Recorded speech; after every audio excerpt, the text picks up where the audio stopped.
오늘 본문에 한 소명자가 등장합니다. 여러분, 그가 누구입니까? 바로 에레미야 선지자죠. 그 이름의 뜻은 여호와께서 세우신다라는 뜻입니다.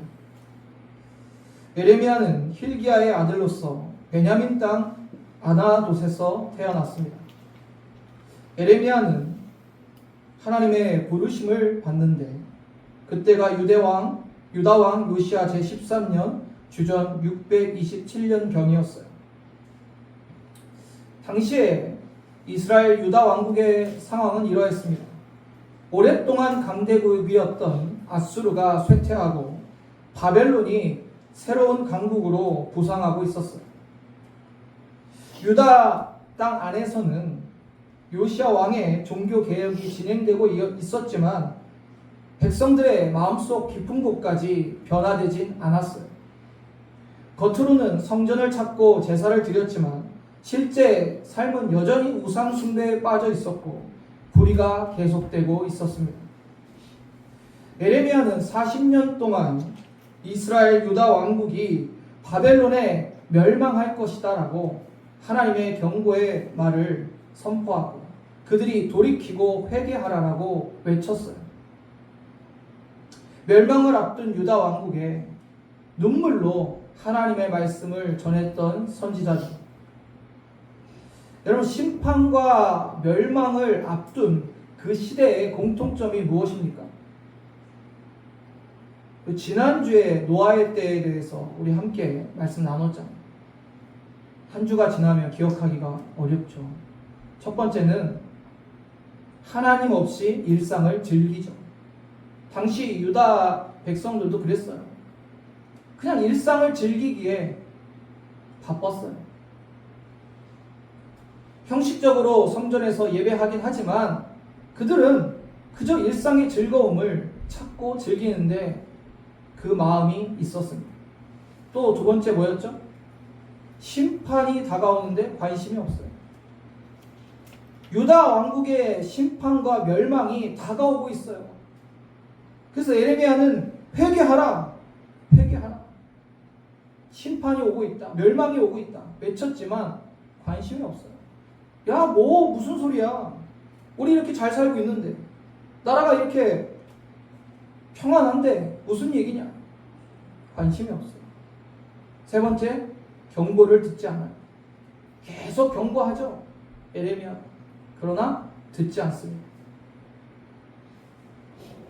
어느 때도 마찬가지예요. 멸망을, 심판을 앞둔 때는요, 이러한 모습들이 나타나요. 지금 오늘을 사는 우리 시대도 이러한 모습이 다 나타나고 있잖아요. 하나님께 마음을 두지 않아요. 관심도 없어요. 일상을 즐기고 심판이 다가오면서도 그 심판에 대해서 인식하지도 못하고 경고의 말씀을 들어도 듣지 않아요. 그러한 시대 가운데 하나님께서는 평범하고 젊은 한 사람을 부르는데 그가 바로 에레미야예요. 그에게 유다 나라에 대한 예언의 말씀을 선포하라 하십니다. 에레미야는 자신이 너무 어리고 경험이 없어서 말을 잘 하지 못해서 그 일을 감당치 못하겠다라고 하나님께 말씀드리지만 하나님은 내가 너를 세우겠다라고 말씀하십니다. 내가 너를 세웠노라. 오늘 이 말씀을 통해서 하나님께서 어떻게 소명자를 세우시는지 함께 살펴보고자 합니다. 첫 번째는 먼저 아시고 세우십니다. 오늘 본문 4절 5절을 보시면 여호와의 말씀이 내게 임하니라. 이르시되 내가 너를 모태에 짓기 전에 너를 알았고 내가 배에서 나오기 전에 너를 성별하였고 너를 여러 나라의 선지자로 세웠노라 하시기로. 소명은요, 하나님의 부르심은요, 내가 아니라 하나님께서 시작하시는 거예요. 하나님께서 결정하시는 거예요. 하나님께서 에레미야를 먼저 아시고 선택하셨어요. 본문에 하나님의 주권적 부르심을 보여주는 4개의 중요한 동사가 나옵니다. 5절을 보시면 내가 너를 모태에 짓기 전에 지었다. 그리고 너를 알았고 알았다. 내가 배에서 나오기 전에 너를 성별하였고 성별했다. 그리고 너를 여러 나라의 선지자로 세웠노라. 세웠다. 먼저 지었다를 한번 보면 하나님께서 예레미야에게 내가 너를 모태에 짓기 전에라고 말씀하세요. 짓다는 히브리어로 야차르인데 토기장이가 진흙을 빚어 그릇을 만드는 모습을 표현할 때 쓰는 동사예요. 토기장이가 아무 생각 없이 진흙을 빚어서 만듭니까? 아니죠. 만들고자 하는 그릇과 모양을 다 그 목적을 생각하며 진흙을 빚습니다. 마찬가지로 하나님께서는 우리를 우연히 존재하게 하신 것이 아니라 이미 우리를 아셨고 먼저 아셔서 우리를 지으셨다는 겁니다. 저와 여러분을 빚으셨다는 겁니다. 또 알았다는 알다 히브리어로는 야다인데 단순히 정보만 아는 것이 아니라 인격적인 관계 속에서 깊이 알고 사랑한다는 뜻이 담겨 있어요. 하나님께서는 저와 여러분의 이름만 알고 계신 것이 아니라 우리의 성격과 우리의 인생의 모든 것을 아시고 우리와 관계하시며 깊이 사랑하고 계시답니다. 또 성별했다는 히브리어로 카다슈인데 거룩하게 하다, 구별하게 하다. 성별되었다는 것은 다른 사람보다 뛰어나다는 얘기가 아니라 하나님께서 따로 구별했다는 것. 하나님의 목적을 따라서 우리를 구별해서 성별했다는 겁니다. 예수 그리스도를 믿는 모든 성도들은요, 하나님께 속한 거룩한 백성으로 성별되고 구별되었음을 믿으시길 바랍니다. 마지막, 세웠다라는 것은 하나님께서 특별한 목적을 위하여 우리를 세우셨다는 것.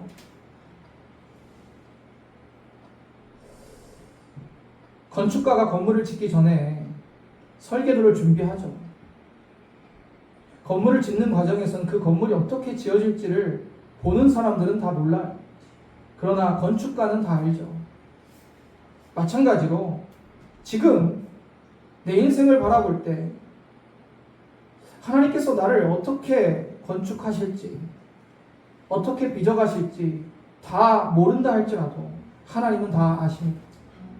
먼저 우리를 아셨고 우리를 지으시고 우리를 성별하시고 세우시는 분이 하나님이세요. 우리를 통해 이루실 일을 하나님은 한눈에 보고 계십니다. 저와 여러분을 부르신 이도 하나님이시오, 우리를 세우시는 이도 하나님이십니다. 놀라운 것은 우리가 모태에 있기 전부터 우리의 존재를 하나님은 아셨고 성별하시고 어떻게 세우실지 다 계획하셨다는 것. 하나님은 말씀하십니다. 우리는 그 말씀에 따르는 거예요. 나를 왜 세우셨는지, 왜 나를 부르셨는지, 왜 나 같은 사람을 택하셨는지 그 이유를 물을 필요도 없어요. 하나님의 주권이고 사랑이고 은혜입니다. 하나님은 오늘 본문을 통해 우리에게 말씀하고 계시는 거예요. 너는 우연히 존재하는 사람이 아니다. 내가 너를 알았고 내가 너를 지었고 너를 성별하고 너를 통해 내 일을 이루리라. 히말라야의 슈바이처라고 불렸던 강원희 선교사님이라고 계셨어요. 속초에서 병원을 운영하면서 안정된 의사의 삶을 살고 계시다가 1982년 48세가 됐을 때 병원 일을 다 정리하고 아내 최하순 사모님과 함께 네팔의 의료 선교를 떠납니다. 네팔과 방글라데시, 스리랑카, 에티오피아 등지에서 수십 년 동안 가난한 환자를 돌보며 복음을 전했어요. 그의 삶은 영화 소명 3의 히말라야의 슈바이처라고 영화로도 제작되었습니다. 그 강원희 선교사님에게 이러한 질문을 했답니다. 언제부터 소명이 시작되셨습니까? 그 질문에 선교사님은 예수님을 믿으면서부터 이미 소명이 시작되었습니다 라고 대답했어요. 너무나 멋진 고백 아닙니까? 여러분에게 누군가 여러분의 소명은 언제 시작되었습니까? 라고 묻는다면 뭐라 대답하시겠습니까? 예수를 믿는 자들은 믿는 순간부터 하나님의 부르심이 있는 거예요. 소명이 있는 거예요. 우리도 이렇게 고백했으면 좋겠어요. 저는 예수님을 믿는 그때부터, 그 순간부터 소명으로 충만했습니다. 저의 소명은 시작되었습니다. 여러분, 이 소명은요, 특별한 사람에게만 주어지는 게 아니에요. 예수 그리스도를 믿는 모든 자들에게 소명이 있다는 거죠. 하나님이 나를 먼저 아시고 소명자로 부르시고 나를 세우시는 분임을 믿으시기를 주님의 이름으로 축복합니다. 두 번째는 함께 하시며 세우십니다. 에레미야는 하나님의 놀라운 말씀이 임하고 두렵고 떨렸어요. 6절에 에레미야가 어떻게 대답합니까? 같이 읽어볼까요? 시작. 내가 이르되 슬프도소이다. 주여 여호와옵소서. 나는 아이라 말할 줄을 알지만. 아멘.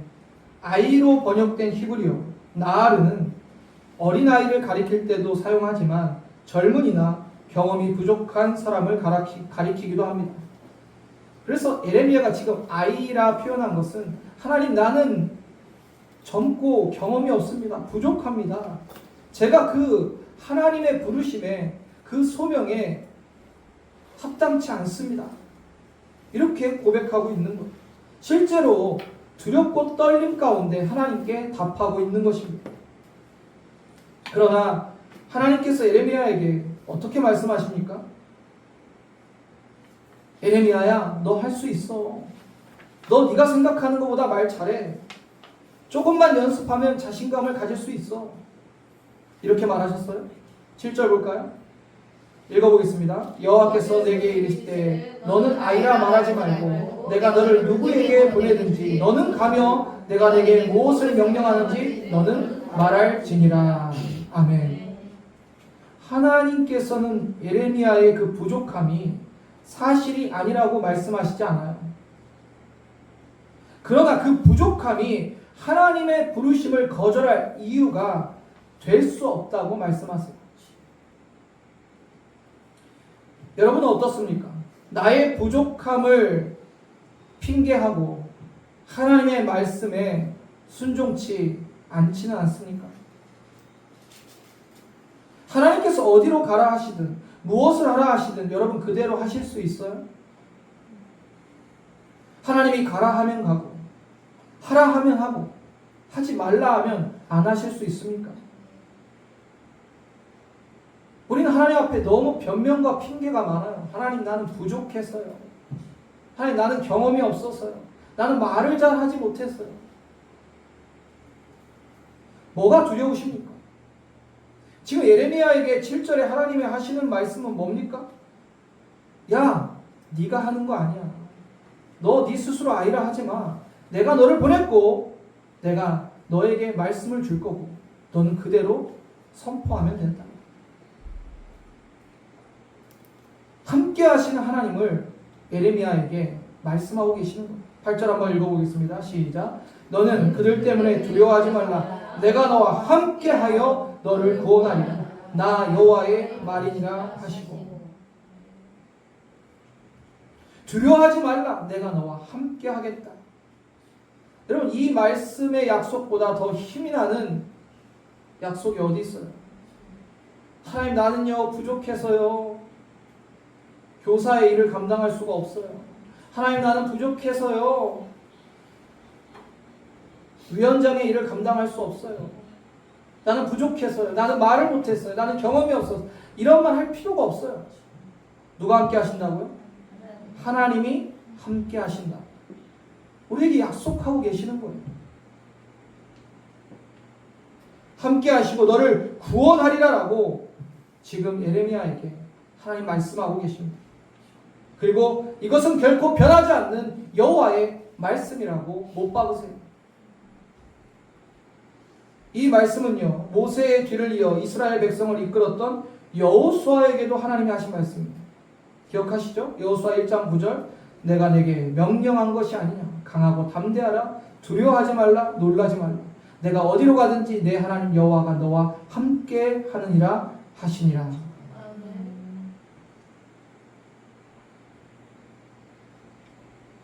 하나님의 자녀들은 그의 백성들에게 이 약속이 동일하게 적용되는 겁니다. 저와 여러분에게도 하나님은 함께 하시고 두려워하지 말라라고 말씀하고 계세요. 지금 월드컵이 시작됐죠. 우리나라 대표팀이 첫 승을 거뒀습니다. 첫 승을. 우리나라 대표팀 중에 신앙생활을 하는 우리 크리스찬 선수들이 있는데 그 중에 이재성 선수라고 있어요. 국가대표 미드필더인데 체코전에서도 대단히 좋은 활약을 했죠. 그가 체코전에 승리한 이후에 그의 SNS에 이렇게 올렸습니다. 여호수아 1장 9절을. 월드컵이라는 큰 경기에 나갈 때 얼마나 두려웠고 떨렸겠어요. 그러나 여호수아 1장 9절 말씀을 붙잡고 그라운드를 뛰었습니다. 그리고 승리한 이후에 많은 사람에게 하나님께 영광을 돌리고 있어요. 여러분, 우리가 어떤 존재입니까? 우리는 그리스도인이고 하나님의 자녀예요. 내가 어느 곳에 가든 무슨 일을 하든 하나님이 나와 함께 계시는데 무엇이 두렵겠습니까?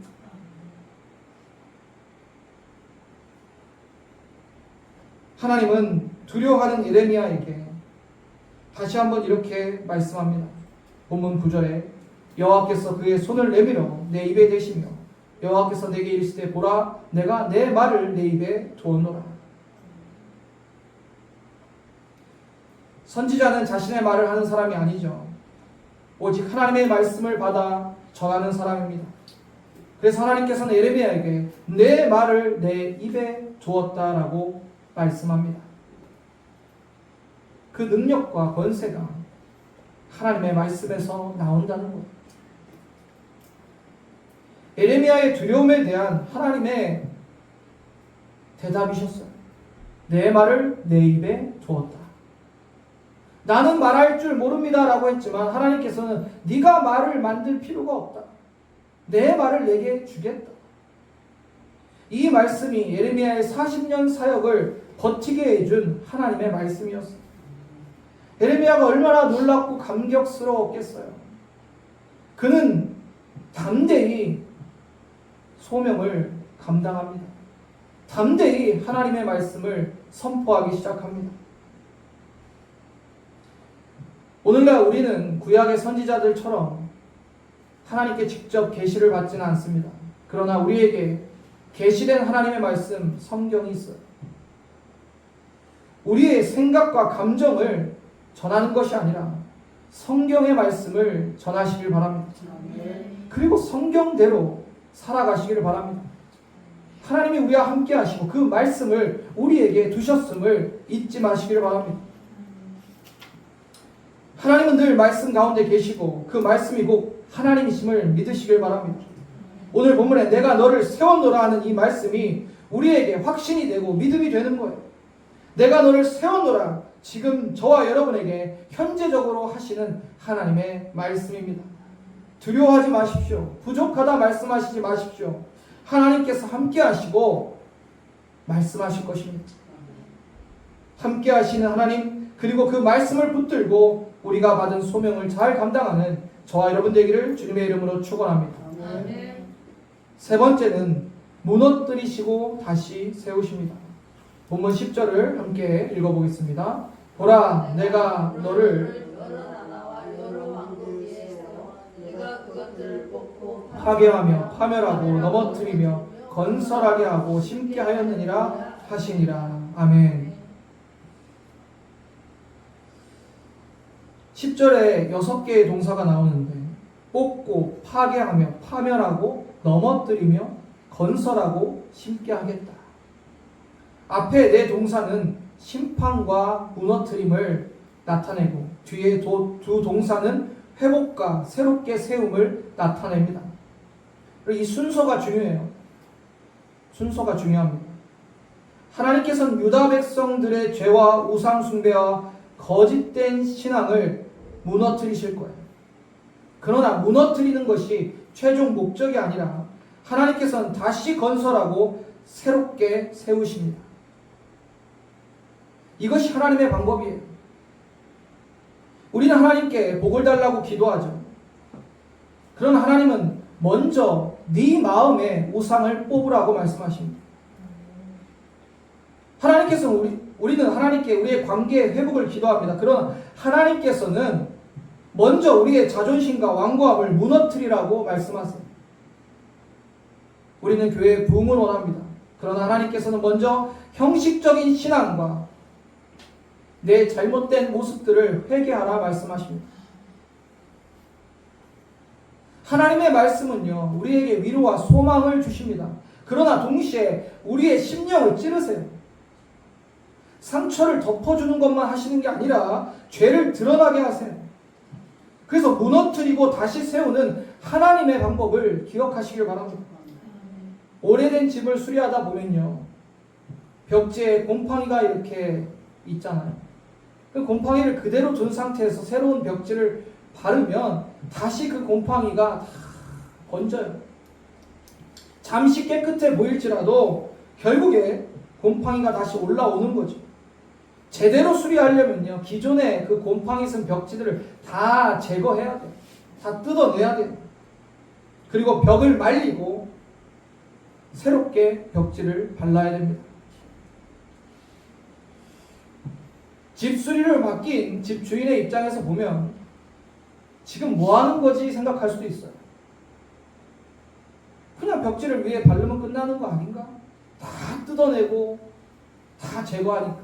그러나 그렇게 하지 않으면 그 모든 공사 수리가 소용없게 되는 것입니다. 여러분, 우리의 마음의 심령 가운데 하나님께서 때로는 무너뜨리실 때가 있어요. 지금 뜯어내지 않고 제거하지 않으면 더 큰 신앙의 문제가 발생하기에 하나님께서는 무너뜨리고 제거하시는 그 일을 하십니다. 우리는 하나님께 그저 평안과 복을 달라고만 원합니다. 그러나 하나님은 먼저 우리에게 회개하라 하십니다. 너희의 잘못된 신앙을 뜯어내라 하십니다. 감추어진 죄를 드러내고 오랫동안 붙들고 있었던 미움을 내려놓게 하시고 의지하던 세상의 우상들을 무너뜨리십니다. 여러분, 그 과정이요, 때로는 불편하고 힘들어요. 자존심이 상하기도 합니다. 그러나 하나님께서는 무너뜨리셔야 다시 세우실 거예요. 하나님이 무너뜨리신 이유는요, 폐허로 만들기 위해서가 아닙니다. 다시 새롭게 세우시기 위함입니다. 뽑고 무너뜨리는 것으로 끝난다면 그것은 복음이 아니죠. 하나님은 다시 세우시고 다시 심으시고 새롭게 하실 것입니다. 하나님께서는 유다 왕국이 멸망하고 무너질 거지만 다시 돌아올 거라, 다시 건설될 거다, 다시 세워질 거다 약속하십니다. 하나님의 최종 목적은요, 회복이에요. 회복. 예수 그리스도의 십자가의 방법도 그러했습니다. 우리에 대한 돼야 되는 모든 징계와 심판이 십자가에서 이루어졌어요.